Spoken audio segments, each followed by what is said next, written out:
That's Groom Lake again, showing the tunnels that go to Los Alamos and up to Tonopah. Next. These are the facilities at Groom Lake. The United States Air Force and the government say that there is nothing there. It is a barren desert wasteland with a dry lake bed. There is nothing there. This is where they developed the U-2. Next.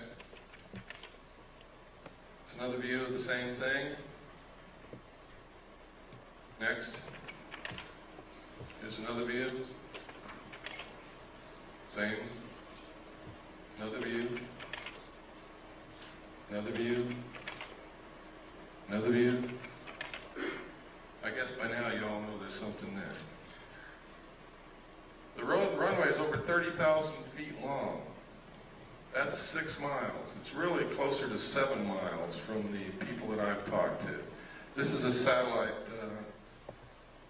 an SR-71 photograph. Next, this is, no, the other one is a satellite photograph. This is an SR-71 photograph, I'm sorry. Next slide.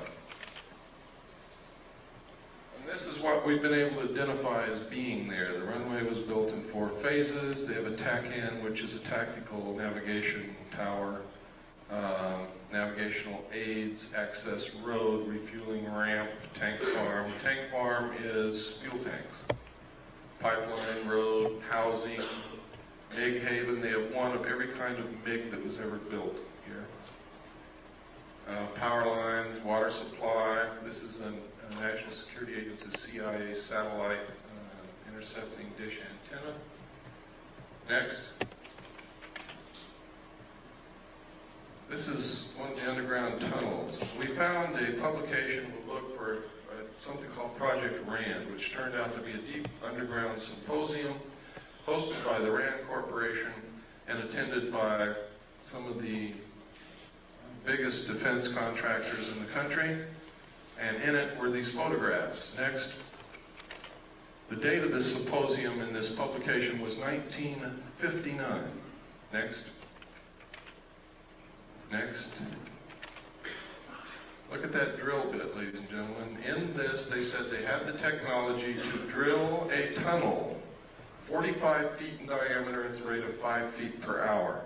No one knew this technology existed at that time. We thought the Hughes drill bit that drilled for oil was the greatest thing since butter. Next. Look at that. Next. Now you know why Howard Hughes knew almost everything. These were developed by the Hughes Tool Company. Next. Next. Next. What kind of engine turned these things? In the symposium report, it says, just as airplanes, ships, and automobiles have given man mastery of the surface of the earth, tunnel boring machines and shaft sinkers will give him access to the subterranean world. What in the hell are they talking about? And construction of underground facilities. I also saw in the documents that there were underground bases all over this country, specifically in the Four Corners area of Utah, Colorado, Arizona, and New Mexico. Next. Next slide tray. You got to go back to the beginning. Okay, next slide tray. Everybody stand up, take a stretch so you don't get kinks in your muscles. And we're just going to keep going right on through, and then we'll take a break in about 30 minutes.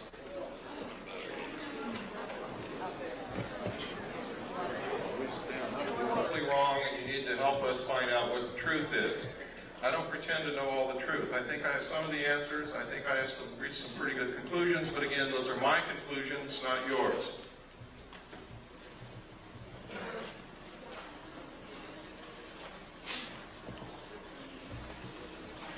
If in your research or your activities you can prove something that I have said or done or shown you here wrong, I want to know about that so that I can verify your research and your conclusions and change it.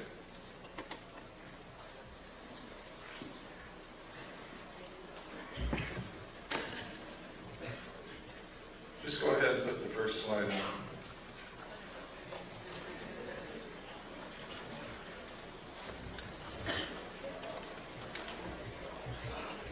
Is that the first one?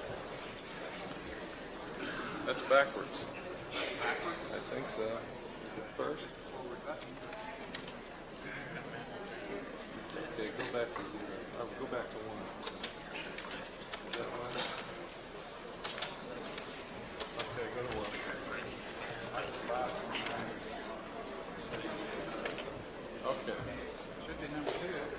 Okay, when we began to research this underground stuff and these tunnels, we found newspaper articles that stated, this is the Los Angeles Times, Wednesday, June 28, 1989, the secret of Moscow's underworld. Moscow also has tunnels under it, as does much of the Soviet Union. And next slide. Next. This is the Dulce, New Mexico area. Let me get my little wizard zip gun here. This is the small town of Dulce, New Mexico. Everybody is making a big mistake calling this the Dulce base, the Dulce underground base, the Dulce papers, the Dulce this, the Dulce that.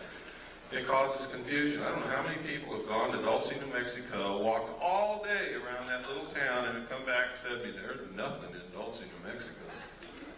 And they're absolutely right. There never was.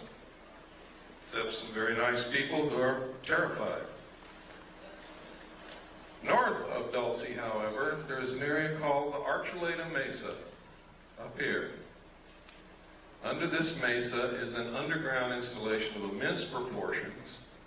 Up Seguro Canyon here, there's an area right in here where there are 400-foot cliffs, out of which people who have gone on expeditions that knew exactly where the base was, because they came and talked to those of us who know and found out where to go, have gone up to these peaks across Seguro Canyon from Archuleta Mesa and observed the mesa and these cliffs and the surrounding area. They have seen UFOs fly over this mesa. They have seen them stop over the mesa and showers of sparks come down. Nobody knows what it means. They have seen craft fly in and out of this 400-foot cliff area here. They have seen strange marks on the ground from the air. They have reported during the night hearing what sounds like CB radios or police radios coming from in this area. And I'm sure you've all heard what that sounds like. But there's nothing up there. There's not supposed to be anything up there. The old-timers who live in the area will tell you that, and that's on the Colorado side up here, the old-timers who live up here on the Colorado side, will tell you that back in the 50s, there was a logging road built up in there, and logging trucks went back and forth every day, but they never brought out any logs. Next slide. This is the Colorado side of Archuleta Mesa. Here's the logging road that they built. You can see it. Went all the way up here and then up into the mesa. It's not being used now. This is all under the Jicarilla Apache Indian Reservation, and Archuleta Mesa is considered to be their holy land, their holy ground. It's an excellent security proposition for them. They didn't have to build fences or anything. The Indians keep people away. The Indians see the strange lights and the craft flying back and forth, and they attributed this to their religious beliefs that they have seen all through their history, that it's in their writings, in their tales, in their stories. You can get some of the most incredible stories about UFOs from American Indians, when they will talk to you. Next slide, please. These are some more of the photographs from the RAND symposium. Next. Oh, let me see. This is a page from an Air Force textbook. Space, let me see. I forgot the name of it. I think it's Physics and Space Technology, I believe. But anyway, in this textbook,